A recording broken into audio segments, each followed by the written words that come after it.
बिस्मिल्लाहिर्रहमानिर्रहीम। ये अल्लाह तेरा शुक्र है कि आज इस धरती पर, जिस धरती पर आज से 1400 साल पहले ताजदार अम्बिया, इमामुल अम्बिया अहमद मुश्तबा मोहम्मद मुस्तफ़ा सल्लल्लाहु अलैहि वसल्लम तशरीफ़ लाए।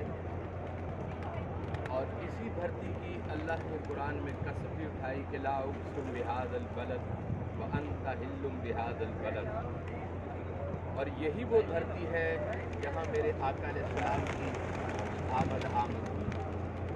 तो अल्लाह रब्बुल इज़्ज़त का शुक्र है कि हमें अल्लाह ने आज मौका दिया है कि हम इस शहर मक्का मुकरमा में बैतुल्लाह शरीफ के बिल्कुल सामने कबूतर चौक पर हमारे कुछ भाइयों ने, कुछ दोस्तों ने, कुछ बेटियों ने हमें इन कबूतरों के लिए चोगा दिया, दाना दिया।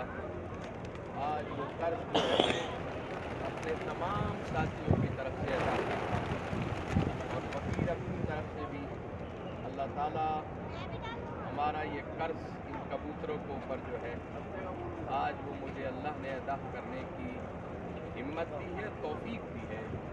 आमीन सुम्मा आमीन।